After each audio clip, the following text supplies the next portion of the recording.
Welcome to Storm the Gates, friends. We're your official podcast for the Mid-Texas Conference of the Global Methodist Church. Your hosts here today, Shay Ryanga, And Haley Schatz.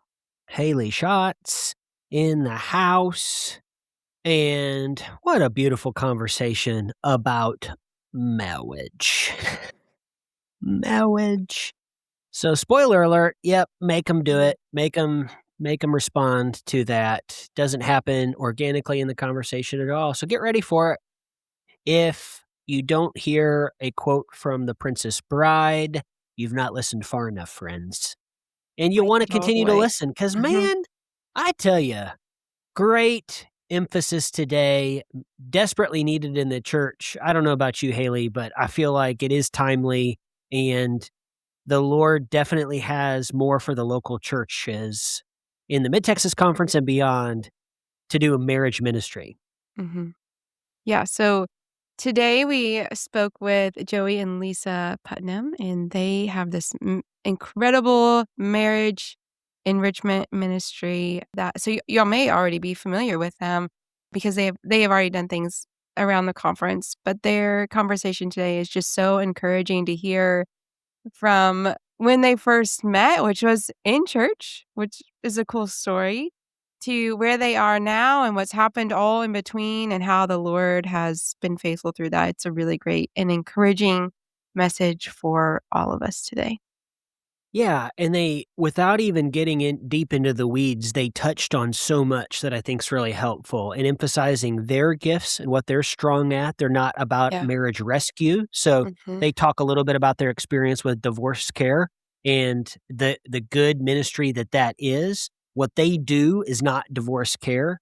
And so just want to encourage y'all, hey, if you've been saying, where's the marriage conferences? Where are the marriage ministries? Where do I even start? I think start with this conversation and just listen to how the Lord may use them to speak to you. And we will include some connection details in the show notes and highlight, obviously, conference-wide and beyond. Anybody listen to this beyond the Mid-Texas Conference, I think they're a wonderful resource to talk about taking those first steps and what that looks like. Because they don't want to be any sort of a replacement ministry or a ministry in addition to the local church. Everything they talk about is wanting to energize, inspire, equip local churches to do this. It's important for every local church to do this kind of ministry. And so I really appreciated that call out. And they're putting their energy and their resources behind it too. So just grateful that we're supporting that in the conference. And anything else, Haley, before we kick off Joey and Lisa Putnam? Enjoy. How many years? 33. 33 years. Mm-hmm. Yes. Okay. Yes.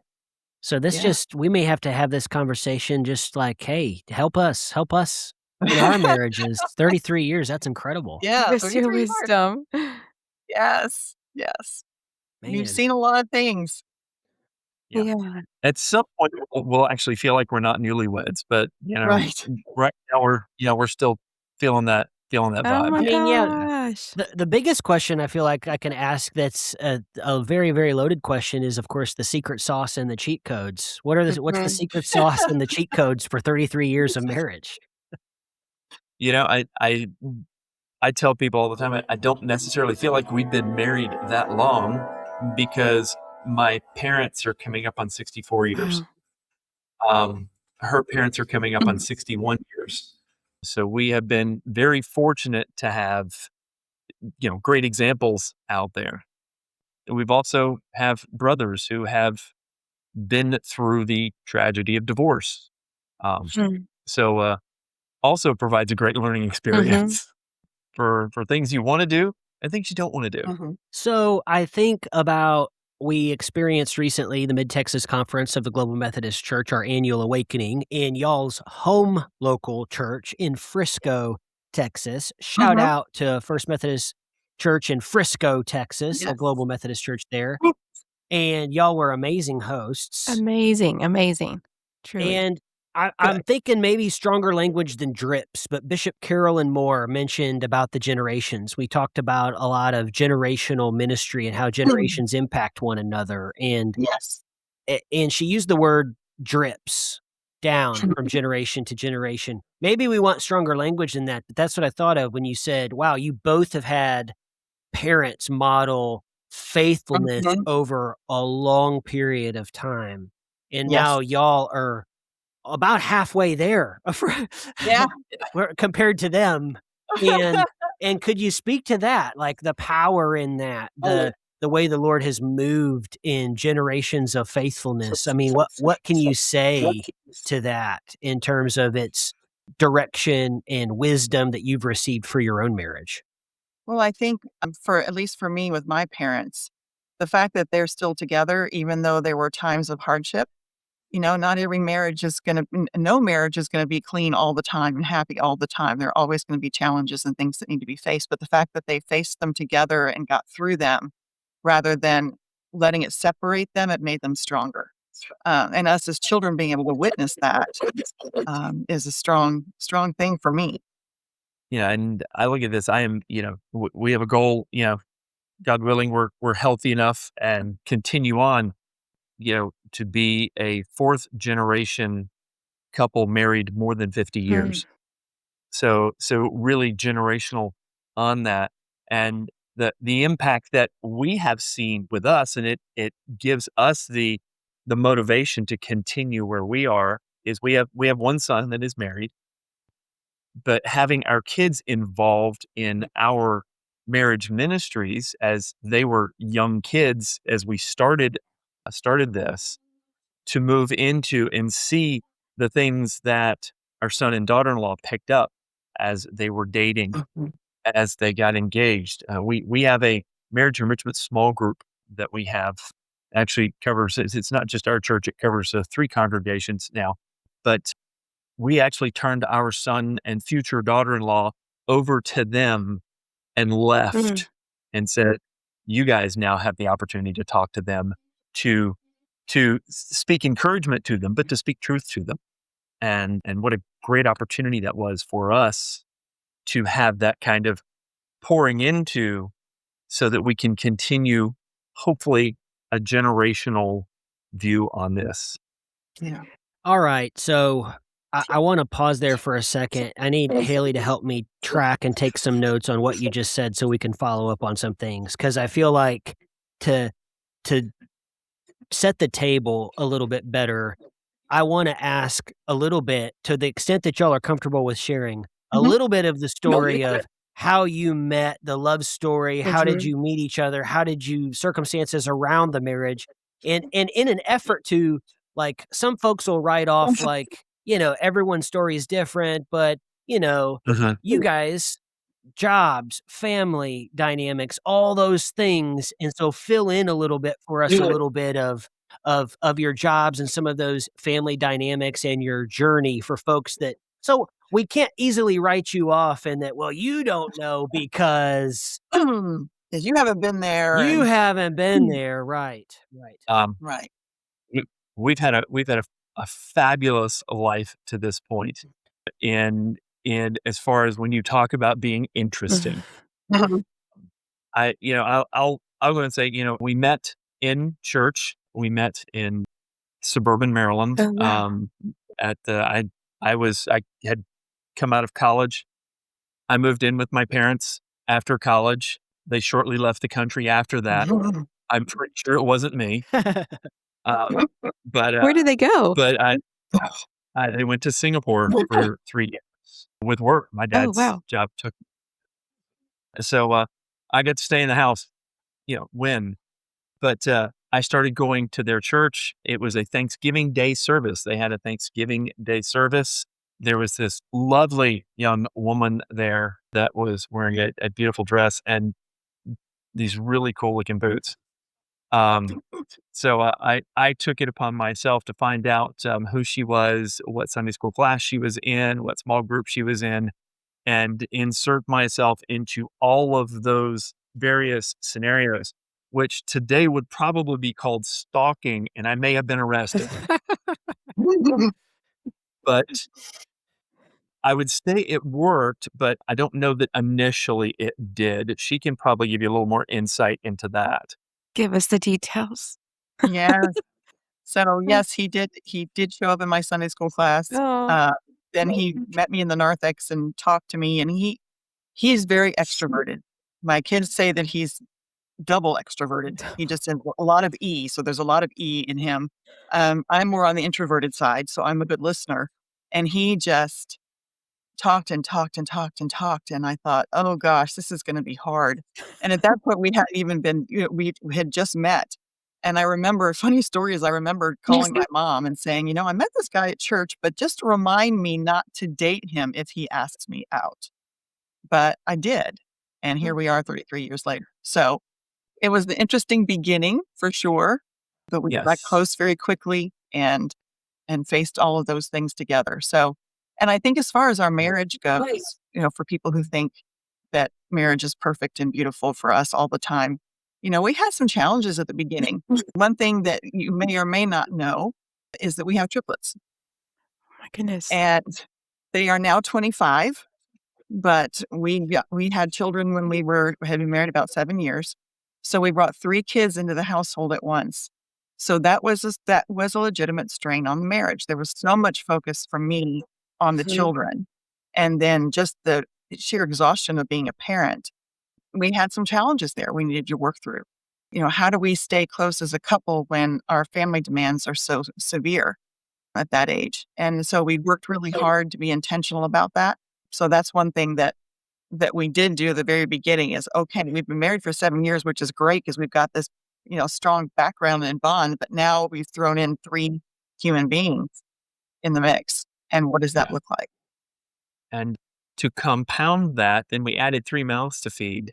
All at Lisa once. really wanted all at once, yes, and they ate a lot, which also resulted in a lot of diapers, 24 to 36 a day initially. So just think about that math. Uh, Lisa decided she wanted to stay at home with the kids. Well, at that time, she was an executive level with an organization leading their technology teams, Wow. and that was about 60% of our income. But we said this is the right decision. We felt this is what God wanted us to do. God will provide, and Yeah. took that step of faith. But that was additional pressure on me now becoming the sole provider for InstaFamily. Yeah. Uh, Wow. it's been fun. And You had me at y'all have triplets. yeah, triplet it's triplet boys? Are they all boys? 2 boys and a girl. 2 boys and a girl. Okay. Yeah, 2 boys and a girl. My best Mhm. friend has triplet boys. They're 3 years old right now, and Oh, very good. yes, and they are, they're both in ministry, and it is just to hear their stories is pretty wild. I may have to connect No, y'all that'd be with them. great. Yeah, Yes, be happy to. yeah. I'm always there for encouragement. There is hope on the Yeah. backside. Yes. When they're 3, sometimes It's tough. Tough age. Yes. I have Yeah. 1 3-year-old, and Oh. we actually had our babies the very same week. They're 5 days apart, and Oh, just wow. our experiences are, she had 3 and I had 1, and our experiences are just totally different. So Mhm. I can only imagine just what y'all's marriage went through, and family Mhm. dynamic just instantly changed. Yeah, it was Mhm. a lot, and then, along with that, I had postpartum depression after they were born. Mm, So having to face not only, taking care of these 3 new babies, but me not being at full capacity was a lot of stress on Joey because he needed to be there for me and for them and still work and doing all those things. So was a lot of tears, on my end because I just wasn't okay and there wasn't anything I could do to make it go away quickly, knowing I would have to go through the process. I would just have to deal with the grief and mhm. move through it. So that was again a big strain for us. And how did we work through that? Wow, wow. Did you ever lose one?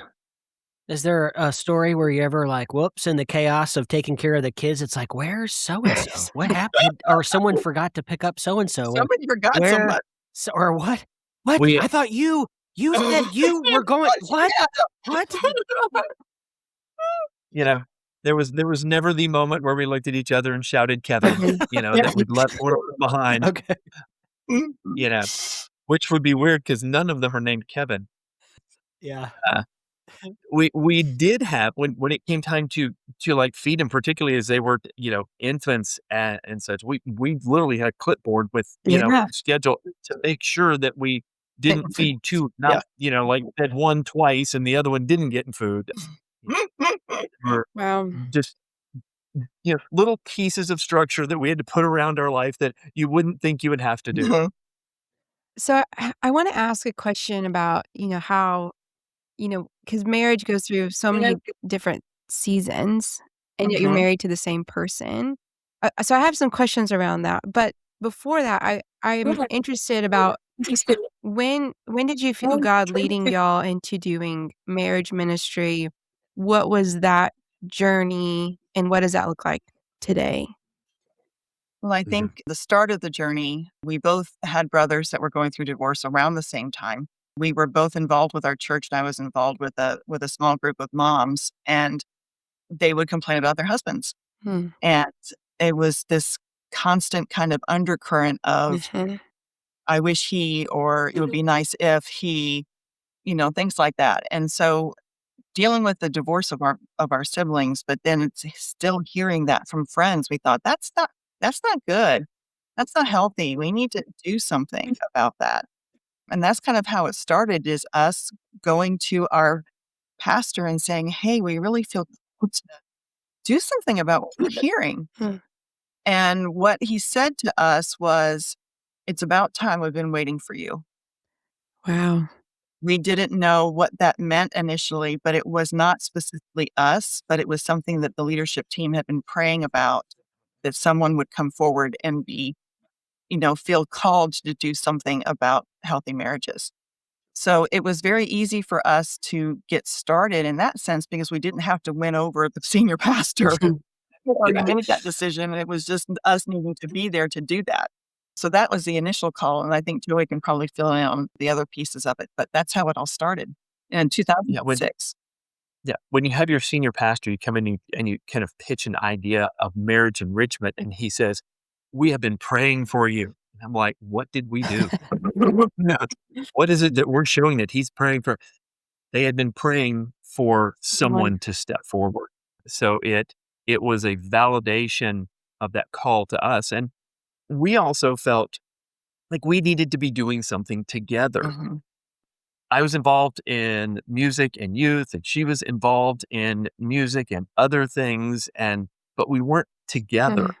Hmm. We said, we need to find something where we can be involved together. And that's where God just placed it on our hearts that, hey, we're seeing this discontent. And in that discontent, we're seeing, opportunity. We also had a church at that time that had a thriving divorce care ministry, Hmm. which was awesome. But we looked at this and said, hey, that should be that should not be something that ministers to the body. That should be something that is an outreach ministry. Hmm.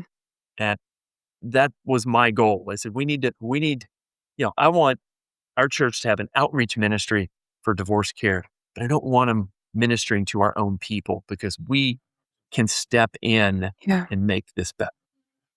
Wow. Mhm. Were y'all already in Texas at that time, or what church were y'all at when all that happened? We were at Apex Methodist Church in Apex, North Oh, Carolina. wow, North Carolina. Mhm. It's Mhm. It was Y'all y beautiful. y'all have lived We all over the decided it was place. Yeah, it sounds like we have. We thought it was really important that we find a church home first and then figure out where we're gonna live, and so Oh, we were great. very blessed that we found the church, and it was at that time, a smaller community, and we could afford to have a house there. So we were only Mhm. about less than 10 minutes away from the church at the time, so, yeah. And then when did y'all move to Frisco? We moved to Frisco in 2000 well, at the beginning of 2011 is Okay. when we moved in. I started commuting out here about 9 months before that, being in financial services in North Carolina in 2008, Mm. 2009. was not a great place to be, particularly when you work for an organization called Wachovia that disappeared. So, Man. um, it was, we had people say, "Why did you come to Texas?" And I'm like, "Well, having a job seemed important at the time, considering she wasn't working and I wasn't working." Right. So, had an opportunity to come down here. My brother had moved to North Texas several years before that. My parents lived about 15 minutes from us in North Carolina. When we broached that with my parents to say, "Hey, what do you think if we move to North Texas?" And my dad says, "We'll try and beat you there." That's They amazing. moved 3 months after we did. Wow. So, we have our whole family back together in North Oh, Texas now. great. Her family, her brother moved to South Texas many years ago when her parents retired from Northern Virginia. They moved to South Texas. So now our entire family's in Texas. Mhm. And, you know, Except and for we our said, children. we weren't born here, but we got here as That's fast as we right, could. that's Right. right. Ah, So Yeah.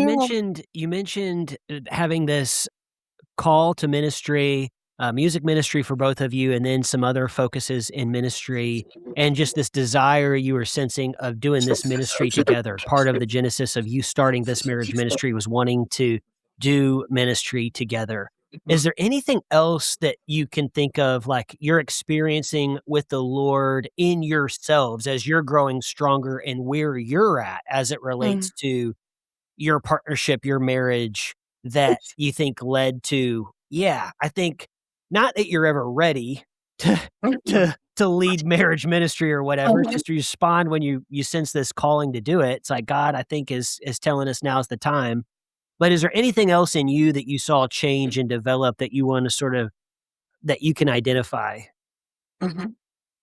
I don't know that I saw anything in me. What I saw was in mm, us.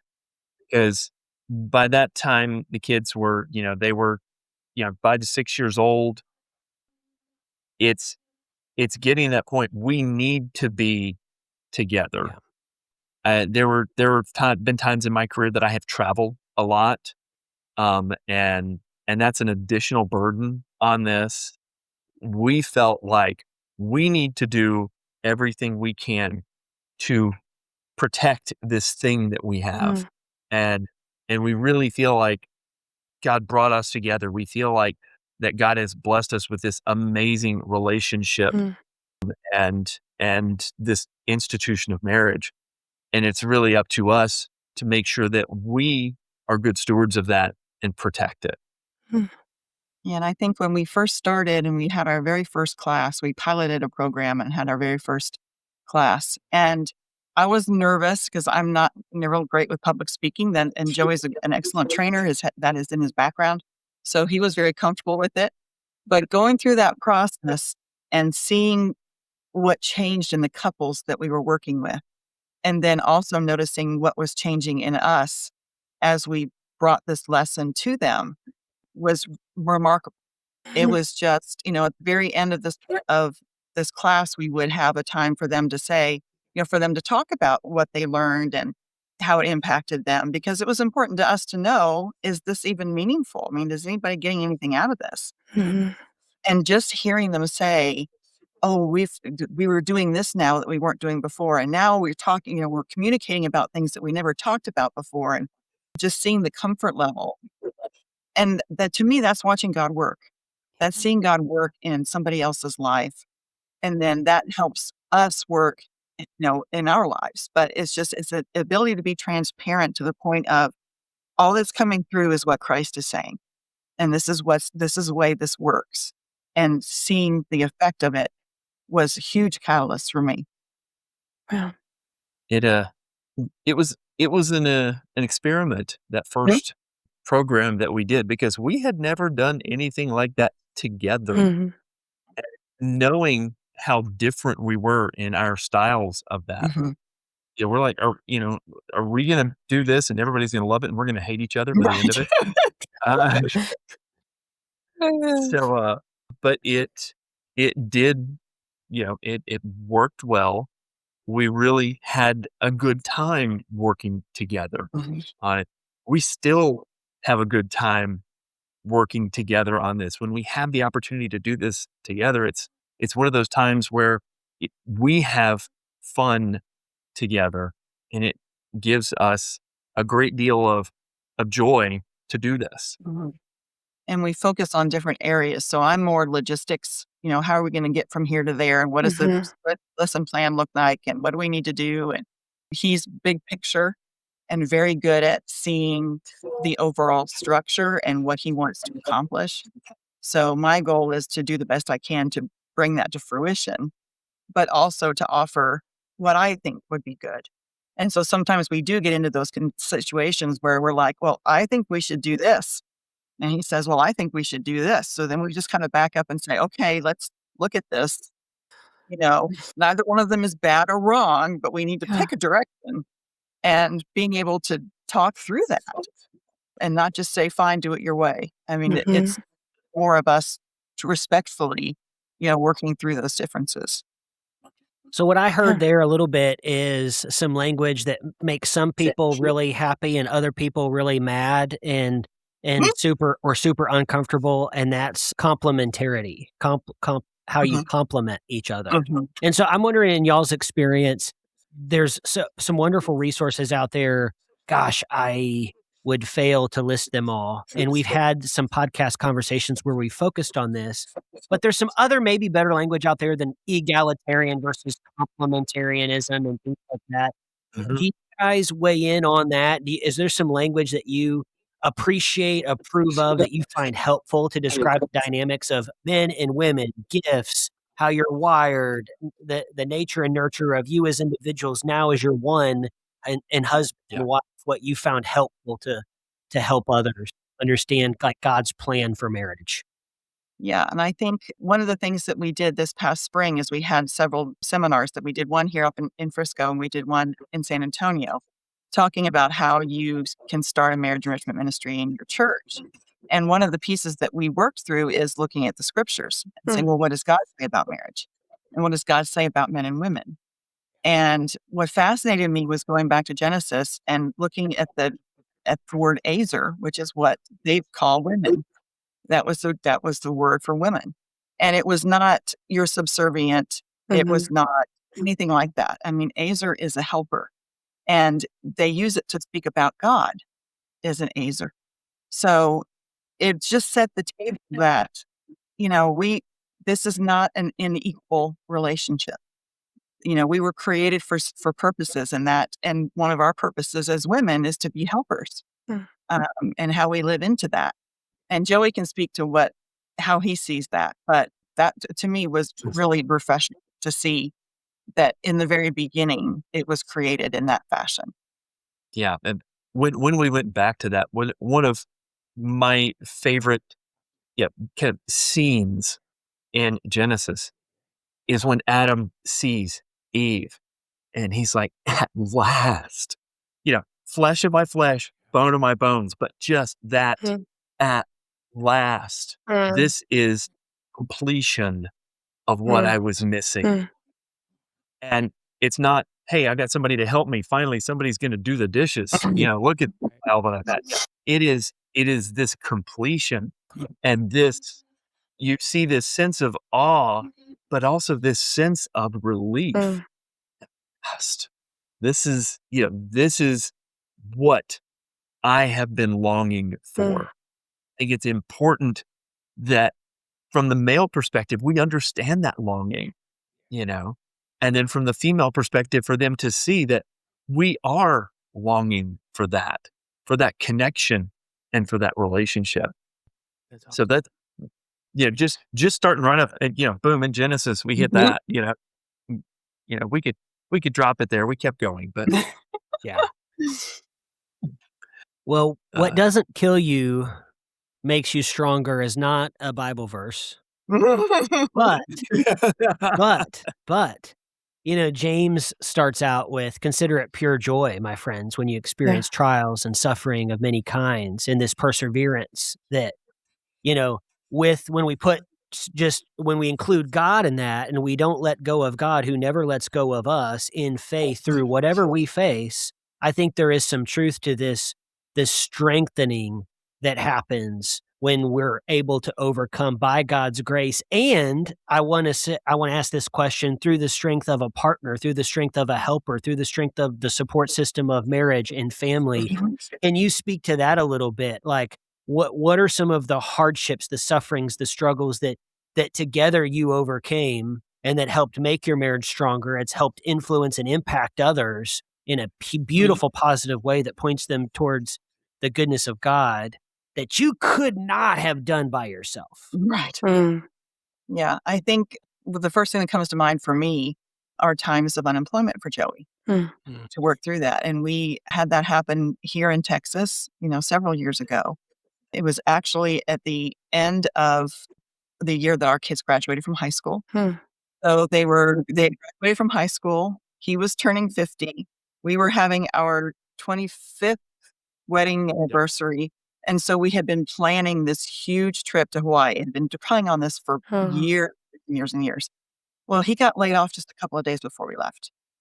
So it was him and his extraordinary ability to not let that phase him during this time, at least to us. I'm sure he was struggling on the inside, but to us, he was not going to deal with it till we got back. So we had a wonderful vacation and we enjoyed our time. Well, he was out of work for almost 9 months.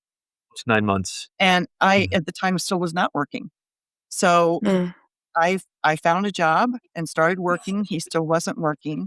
So it's that whole dynamic of, okay, now we're empty nesters. The kids are gone Yeah. and he's out of work and I'm underappreciated where I am, but at least I have income, Mhm.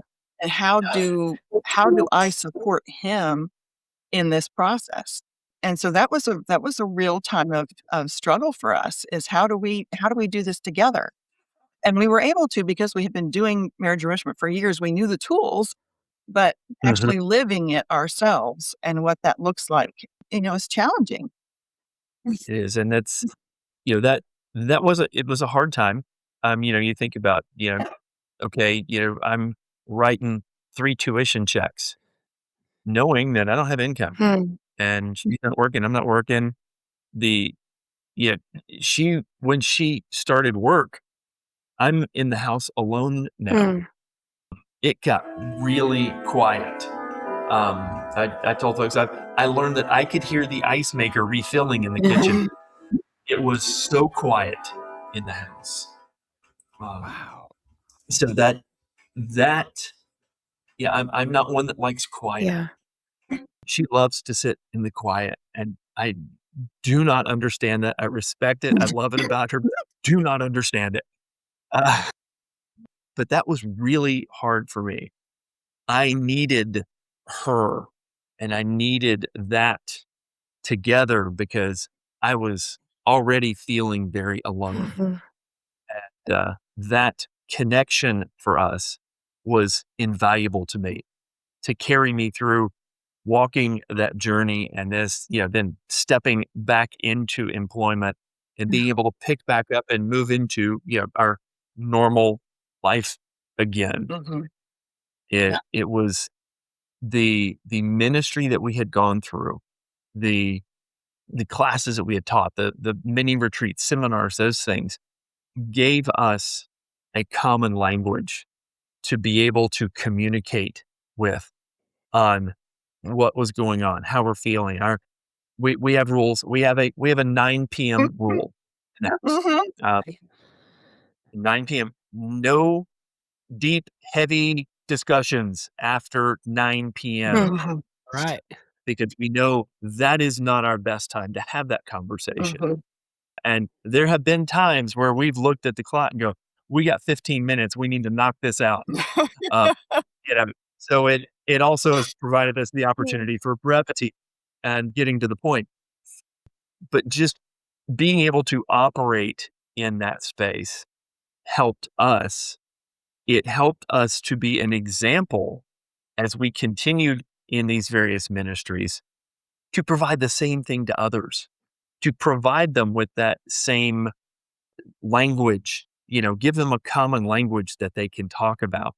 Give them a common set of, structures to be able to stand on. Mhm. Um, you talked about the complementarianism, I mean, that you look at John Gottman's books, John Gottman said that, hey, I can spend 10 minutes with a couple and tell you with a 90%, you know, accuracy of whether or not they will continue as a couple. And it was primarily based on looking at the complement to criticism Mm. ratio Wow. and seeing what those ratios are. But we began to build foundational pieces around those two that are just what we call our foundational blocks, building blocks that we can build on, and primarily based on a few books. Five Love Languages to me is a foundational book that puts you speaking the same language, or at least speaking the language that your partner understands, and how you want to show love and how they receive love. Mhm. Mm. Awesome. I can do things. I could buy Lisa a Mm. very expensive gift, and I cannot explain to you how angry she would be with me for spending that kind of money. It would completely not speak to her in love whatsoever. But if I can look at her and tell her, you are an amazing mom. You have done so well with getting our kids to where they are and helping us, and we would not be where we are without you. Yeah, Oh, that's yeah. her measurable, because she's a words of affirmation person. Yeah. You know, she knows that all she needs to do is touch me to relieve my Mm. stress. Whether it's just, rubbing my arm, just, to any type of that physical contact begins to bleed stress away from me, because I'm a physical touch person. Like, knowing that and understanding that about your spouse, wow, that's life changing. Mhm. And we have seen it Mhm. be life changing. We Um, and it's amazing to me that we have had many times where couples that have been married for 50 years or more, and we've done the love languages with them or something similar. They said, "I wish I had known this sooner. I had no idea." So you Wow. think, mhm, okay, well, if you've been married for a lot of years, you figured it out. Not necessarily. Mhm. mhm. Necessarily. No. And I Um, think one other thing that going through the hard times, that is something that Joey has said many times to others and to us, is when you are in those places of uncertainty or anger or frustration, don't turn away from each other, turn toward each other. Mm. And that physical move of, I am not going to turn my back to you and walk away. I'm going to face you. And we're going to either have some time of silence or we're going to talk about it, but we're not turning our backs on each other. And that's it, not just an emotional turning away, it is a Yeah. physical mhm. way. So turn toward physically and Yeah. emotionally. And if you're both able to do that, then the healing can begin. Wow. I mean, if there is such a thing as a cheat code in marriage, that I'm Mhm. circling that one right there. It's gotta be one of the bigger ones out there. Mhm. Yeah, Mhm. wow. Yeah. It is very difficult to turn away emotionally when you're looking at someone. Yeah. Mhm. It's hard to break the connection when you're looking at someone, and you don't want that connection to be broken. Mhm. Yeah. Doesn't mean you have to agree, doesn't mean you're not gonna have a hard conversation, you know, but man, keep looking. Mm. So the marriage enrichment ministry that you do, is that term marriage enrichment, is that y'all's term? Is that a term for some resources that you guys have taken and maybe modified and added to and curated for what you do? Could you say a little bit more about what y'all do, the variety of things that y'all do, and any additional resources you wanna lift up, and as we kinda move towards, again, applying that to Mid-Texas and some of the things that you have on the calendar or wanna have on the calendar, we wanna kind of shout out that too.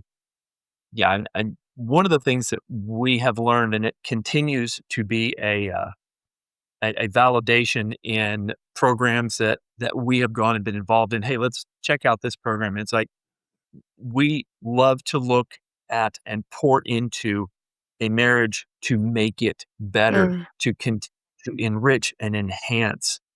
We are not called in the what I call the marriage rescue, where you have mm, and significantly damaged relationships and how people work through that. There are people that are so gifted in yeah. that. There are professional counselors. We are not professional counselors. We're I tell people that we're passionate about marriage. We're passionate about Jesus. Fortunately, those two work well together. Yeah, we've learned that that's not our space. Enrichment is our space. My father had always told me, as growing up and even as a young married man, a good marriage takes hard work. A good Yeah. marriage takes hard work. What I learned in that is that it's worth it. And that's where we're going toward. That's when we started doing these programs within Mid Texas to say, hey, let us help you try and start these marriage enrichment ministries. That's why we've called it Joy in the Journey, Mm. because marriage is a journey, and Yeah. it's this journey walking together. And there is so much joy in the journey. It's not always happy. It's not always easy, but there is always joy in the journey. Huh. And that's what helps us begin to bring that generational impact that we talked about at Awakening. When we talk about generational, when you see couples that transform their marriages and truly understand that their marriages is a Uh, ministry to one another, and God has entrusted each other to their care, you begin to see generational impact. You have if you have strong marriages, you have strong families. If mhm. you have strong congregations. When you have strong congregations, you reach into the community for Christ. And that becomes generational impact and multiplicative impact.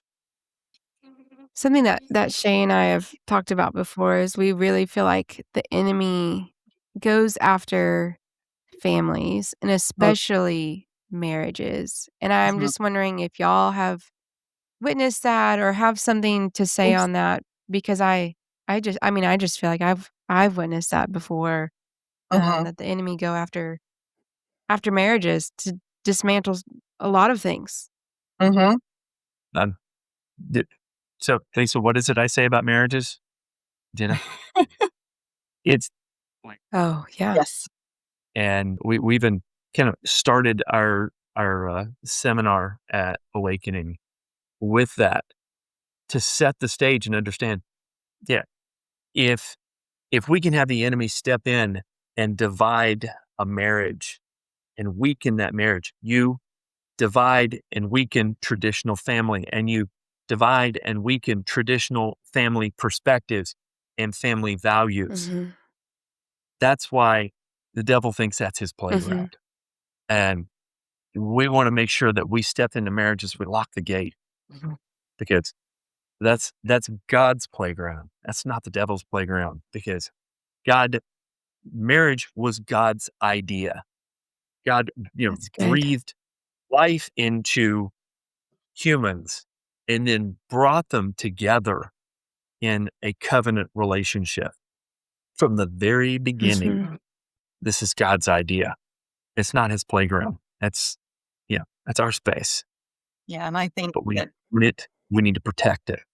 what goes along with that too is that, one of the devil's tactics is to isolate you, is to take the couple and isolate them. Yeah. Yeah. And when you get to that point, you feel like, I can't talk about this. Hmm. I'm the only one who's going through Yeah. something like this. And when you build the community and you show up for class every week, in certain situations, and you realize that you're not the only one, that lots of people are going through the very similar thing, and being able to be open about that with people and building that trust with the community, it takes away that isolation. And it makes you feel like we can do this. This is doable, and other people are doing it. And if we invite God into this, and he's going to help us make this work. We have our work to do, but he has his work to do.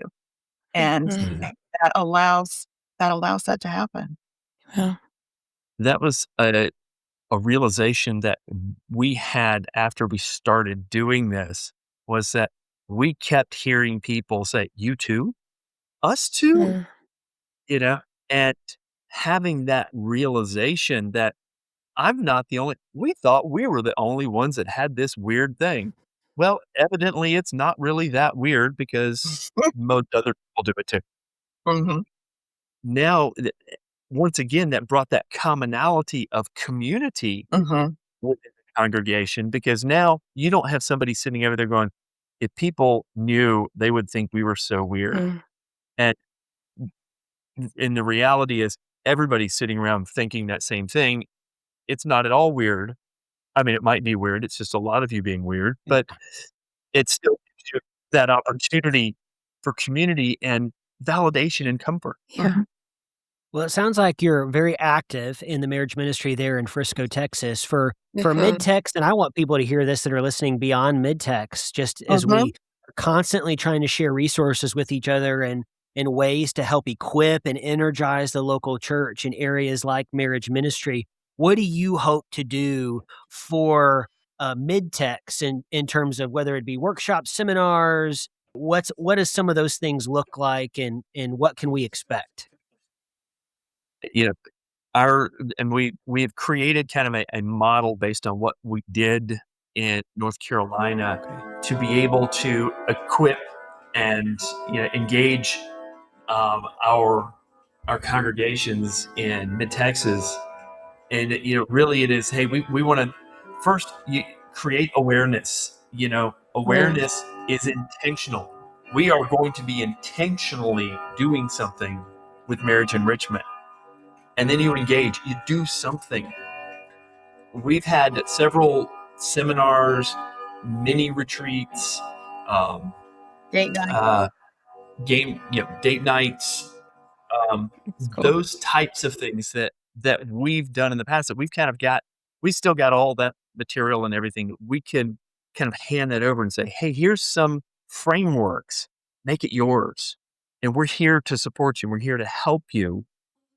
Certainly we've got the opportunity. We're talking to some pastors now about stepping in and doing some of those things Yeah. with them, but it is with the intention that we are energizing you to continue this. We're going to be here for you and we'll support you, but you guys take this and run with it and continue that story, weave it into the fabric of your Mm, conversations and your congregations, so that you can build that community within your church. Additionally, we want to look at this not just as marriage. It's, and I will tell you, here's, somewhat of an indictment. We have looked at websites of churches across mid Texas.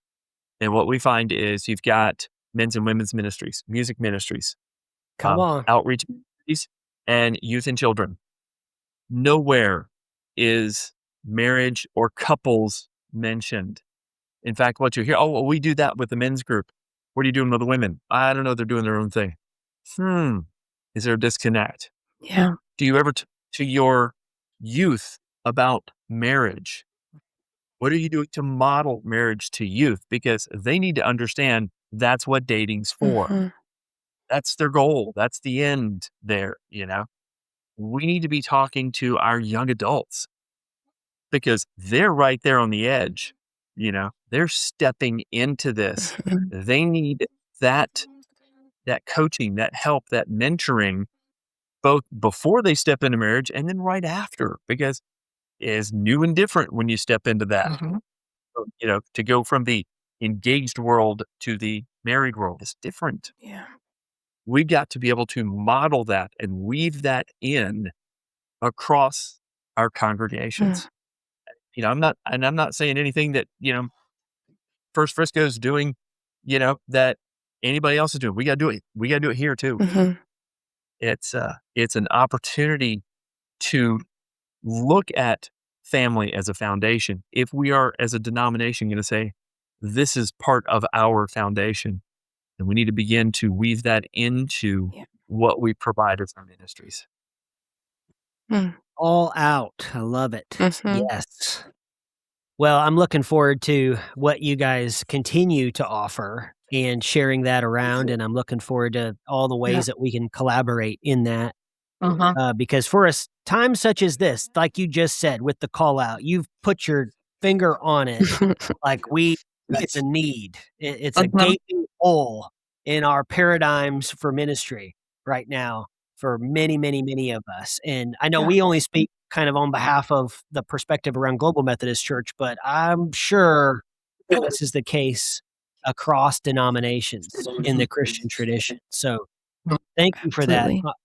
On a lighter note, and I don't wanna end us and close us here, but I do have to force it, Haley. I have to force it right now. I'm gonna shoehorn in something. You guys mind giving us your best Princess Bride impression? We love that movie. Ow. Maui. Marriage. We're gonna say, as you wish, Yes, so good. but it is Brings us it is to more Maui. Maui. Mhm. You've got to be I mean, Maui.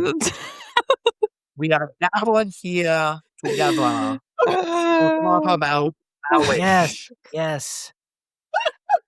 It was not organic and fluid in the conversation, I own it. I just totally forced it in there, but it had to happen. Just had Yeah. to. Yeah. That being said, any final any final words? Because I mean, what I just love about what y'all shared Mhm. is your deference and support for each other. What you didn't say in terms of the content, you gave us so much amazing points and content for us to consider. But just in telling your story and giving us a little bit of the history and sharing a little bit about your family, there's a message in all of that I hope is not lost on. It wasn't lost on me, and I hope it's not lost on any of our listeners. Like Mhm. every little detail, there was nothing that you said that is a throwaway in terms of this message of the power of marriage, God's intention Yeah. for marriage, and the way you guys are trying to embody that and help the next generations live healthy marriages, God honoring marriages, doing that well and in a fruitful way that blesses others. So thank you. Thank you. Mhm. Thank you for the opportunity. Mhm. Yeah. And Lisa, to wrap up, you want to we talk about marriage as a ministry. You want to kind of give them our ministry model that we provide to in Mhm. our programs. Yeah. So I think it's important that if we look at marriage as a ministry, it's that representation that it's not always going to be easy because ministry isn't always easy Mhm. and you need to work together. But the model, one of the models is the idea of a triangle. And if you have God at the top and you have husband and wife at the bottom of the triangle, the closer they get to each other, the closer they get to God. And the Mhm. closer they get to God, the closer they get to each other. So remembering to keep that framework in mind, knowing that your end goal is to love Christ and to live into what his plan is for you. And in your marriage to do that together, knowing that you need to work together and you need to include God in your marriage. You cannot excise that part because that's where your strength comes from and that's where your hope comes from. And it was God's idea. Mm. Wow, that's beautiful. I love that model. And I learned something new. Ministry is not easy. Kidding. Mhm. It's a Ah, shout out to you all and I everything know, yeah. every day for your families and Mm. you know what that looks like for Truly. you. Yeah. If anybody out there that listens to this decides, hey, I'd really like to learn more, I'd like to know more, Yeah. 123 ask about me. That's At marriage Gmail. enrichment, not me. That 123 ask about me at Gmail. Got it. We'll make sure Love that's in that. the show notes as Easy to well. remember. 123 ask about me at Mhm. gmail.com. Awesome. All right. Well, as we close, I would love to pray over the both of you and your ministry and over our conference as well and just all the marriages around our conference and our congregations, but also that this ministry would, in this episode, would reach our congregation, and that we would have people just like you guys come forward and want to lead things like this in our congregation. So let us pray. Okay. Mighty God, we are thankful for today and for this conversation. And Lord, I just thank you for the Putnams that are here today, giving us their wisdom, telling us their testimony. And Lord, it is just encouraging to hear. And I thank you for their willingness, Lord, to go always where you are leading them, to put you at the center and foundation of their lives and their marriage. And Lord, just to see the fruit of that, not only in their family, but in their community that surrounds them. And Lord, we pray protection over the marriages in our conference and in our congregations, Lord, that you would keep them holy, that, Lord, the door would be shut to any attacks of the enemy. And Lord, that we would find ourselves in flourishing community. And Lord, looking at marriages that are further along than ours are, and to be encouraged by it, and or to gain wisdom from those who have marriages that we would like to see as well. And Lord, I thank you for their ministry that goes beyond just their local church context, Lord, but really encourages our whole conference. And Lord, that it would even go beyond. And so, Lord, I ask that you would bless their marriage ministry, that Lord, it would build healthy marriages that are honoring and pleasing to you, that would build healthy families in which your gospel is spoken and taught and is the foundation. So Lord, I thank you for this time that we've had today, Lord. I pray that you would bless this beautiful family. In your name we pray. Amen. Amen. Thank you. Amen.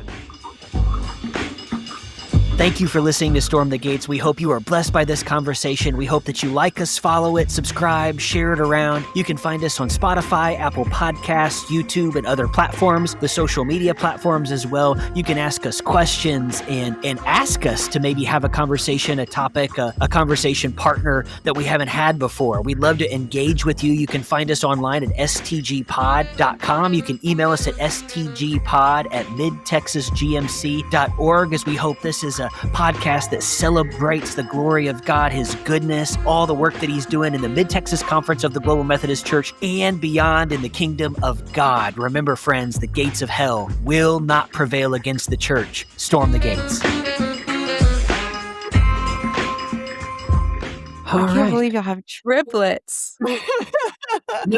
Yep. And none of them are close anymore. They're all over the place. Oh, man. Yeah, we are in all 4 time zones. Wow. So yeah, I got a son and daughter-in-law in California, a son in Denver, and a daughter in East Tennessee. East Tennessee. Wow. All right. Yeah. So I tell people all the time, I wouldn't trade it for the world. I don't wish it on anybody. One at a time, like you're supposed to. Yeah. That is exactly what our friends say, so literally verbatim.